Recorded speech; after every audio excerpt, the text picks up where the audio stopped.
Hey, welcome to The Explainer. If you've ever looked in the mirror after what felt like a great night's sleep and thought, why do I still look so tired? Well, you are definitely not alone. We're diving into those stubborn dark circles today. We're going to get into what's really going on with them, and more importantly, what you can actually do about it. I mean, this question really hits home for a lot of us, right?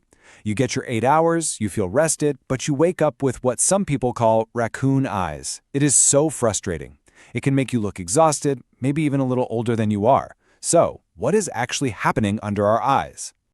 Okay, first things first, it is not dirt, it's not a stain. The skin right under your eyes is literally some of the thinnest skin on your entire body. And because it's so delicate, it's almost transparent. So what you're seeing is basically a window to the dark veins and blood vessels right underneath. That's what gives it that dark look. So, if we want to find a fix, we've got to know what we're fighting, right?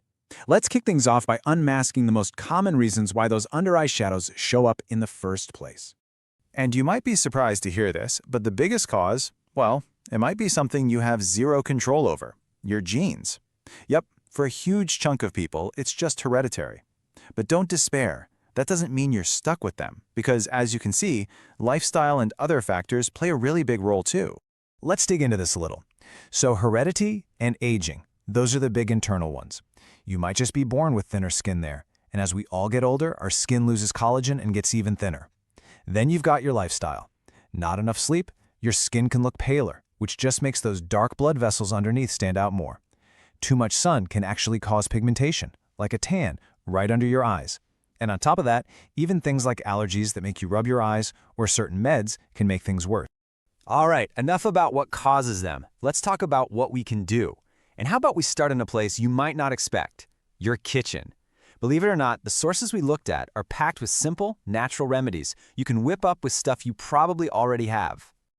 Okay, so one of the big home remedies people talk about uses the power of tomatoes. The idea is you create this little paste with some tomato juice, a bit of lemon juice, a pinch of turmeric, and some gram flour, which is basically just ground up chickpeas, to make it a nice paste. You put it on for about 10 minutes and then rinse it off. The thinking here is that the lycopene from the tomatoes is a fantastic antioxidant for your skin. Now that is a pretty bold claim from one of our sources. And what it's talking about? Well, it's a super simple classic that I'm almost positive you've heard of. It's all about soothing the area and bringing down any inflammation. You guessed it, it's the old cucumber trick. And hey, it works with potatoes too. All you do is grate a cucumber or a potato, squeeze out that fresh juice, soak a couple of cotton balls in it, and just lay back with them over your eyes. It feels so good and cooling, and it's a great way to help with that puffy, tired look. A super simple, super cheap thing to try out.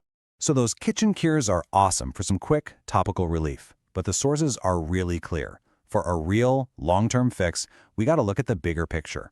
And that means thinking about what you put in your body, not just what you put on it. Think of it like this. You've got a two-pronged attack. On one side, you have your topical solutions, the creams, the pastes, the cucumber slices. They work from the outside in. They feel great, they're soothing, but it's often temporary. To get those lasting results, you've got to work from the inside out. That's your diet, your water intake, your sleep, tackling the root cause. And obviously the best strategy is going to use... Okay, let's talk about a number you've probably heard a million times. 8. Getting those 8 hours of sleep just isn't negotiable if you're serious about this. It's not just about feeling rested. It's because when you're exhausted, your skin can get pale, and that just makes the dark blood vessels underneath show through even more. So making rest a priority is step 1. Next up, water. You knew this was coming, right? Healthy skin is hydrated skin. Now, this might sound like a lot, but one of our sources really emphasizes hydration, suggesting up to 15 glasses a day to help flush everything out and keep your skin, including that super delicate under-eye area, looking its best. So, what should you be eating? A good rule of thumb is to think color.